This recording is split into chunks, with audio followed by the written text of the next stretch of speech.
What if I told you there's a city so ancient, so mind-blowing, that it could flip everything you thought you knew about African history? A city where gods were said to have descended, where art reached levels that stun even modern experts, and where the pulse of an entire civilization still echoes today. This isn't just some forgotten ruin in the jungle. This is Ife, an ancient Yoruba city that was once the beating heart of West Africa. A place of kings, artists, warriors, and traders.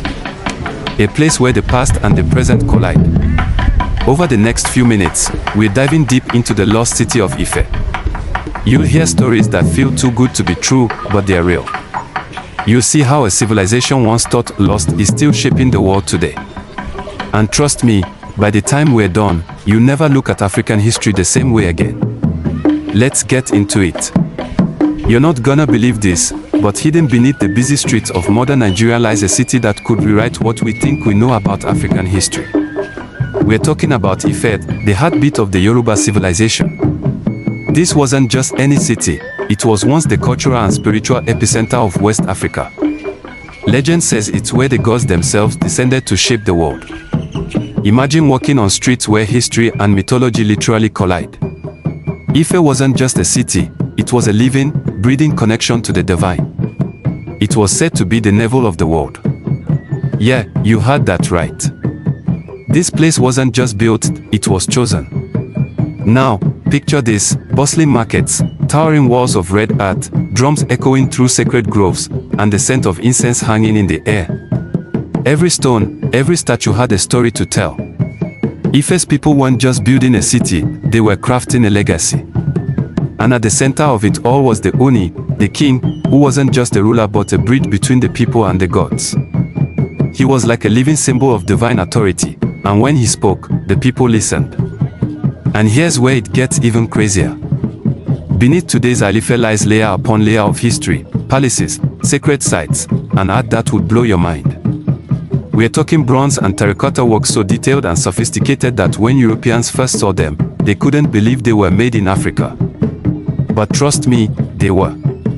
The people of Ife were masters of art, architecture, and spirituality, and this lost city was at the heart of it all.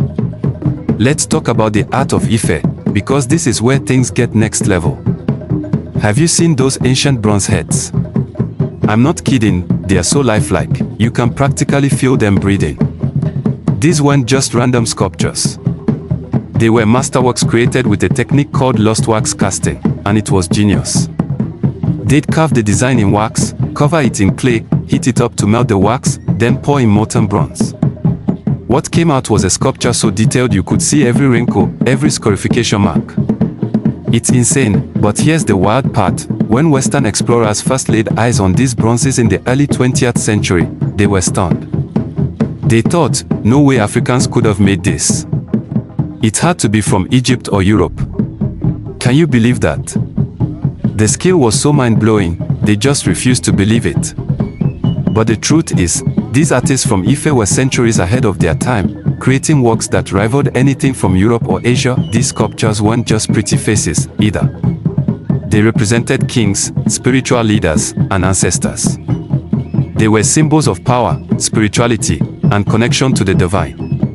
Think about it, the faces you're seeing today are echoes from 800 years ago. The past looking you straight in the eye. It's almost like time travel. Now, let's zoom out a bit. Ife wasn't just an art hub, it was also a powerhouse of trade and culture. Imagine markets bustling with traders from all over West Africa, caravans loaded with salt, gold, beads, and exotic goods. Ife was like a crossroads where ideas, stories, and commerce collided. It wasn't just about buying and selling, it was about connecting cultures and shaping identities, and the Oni.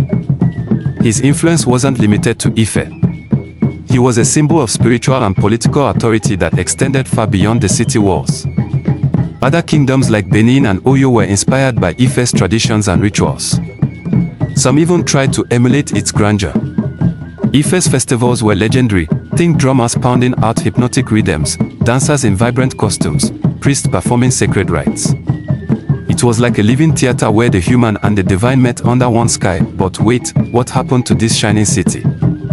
How did Ife go from being a powerhouse to becoming a lost? Well, history isn't always neat. Rival kingdoms rose, trade routes shifted, and internal conflicts might have played a role.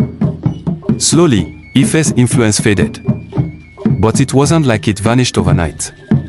Instead, it was like the city quietly stepped back, leaving traces, a crumbling wall here, a buried sculpture there. And while outsiders might have forgotten, the Yoruba people never did. The legends, the stories, the traditions, they were all passed down, woven into the fabric of Yoruba culture. Fast forward to the 20th century, when archaeologists started poking around Ile-Ife. What they found was jaw-dropping. Perfectly preserved bronze heads, ancient city walls, hidden groves. It was like peeling back the layers of time. These weren't just artifacts. They were proof of a civilization that had been thriving long before Europe's Renaissance. Can you imagine brushing that off a 700-year-old statue that looks like it was made yesterday? That's the magic of Ife. It wasn't just a city of the past, it was a civilization that left fingerprints on history. But Ife's story doesn't end with archaeology. Its legacy is still alive today. From the rhythms of Yoruba music to the intricate patterns of traditional textiles, from the energy of masquerade dances to the wisdom in oral traditions, Ife lives on. It's not just a story of the past, it's a story of resilience, of creativity, and of a people who refuse to be forgotten. Across Nigeria, West Africa, and even in the diaspora, Ife's spirit continues to inspire new generations. It's like a river that never stops flowing, carrying the soul of a people forward. Here's what blows my mind, the lost city of Ife. It's not really lost. It's alive in every drumbeat, every dance, every whispered story passed from grandmother to child. It's in the faces of the Yoruba people today, in the pride of their heritage, in the rhythm of their culture. Ife isn't just an ancient city, it's a living legacy. And it's waiting for the world to rediscover it. So, what do you think?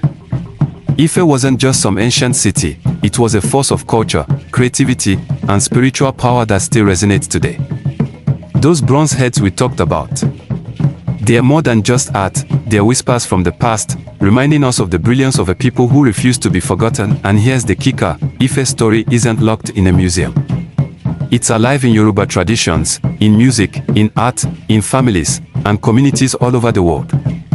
It's proof that history isn't just something we read about, it's something we carry with us every single day. If you enjoyed this journey, don't forget to hit like, subscribe, and share it with someone who needs to hear this story. There's so much more of Africa's untold history waiting to be uncovered, and I can't wait to explore it with you. Stay curious, and I'll see you in the next one.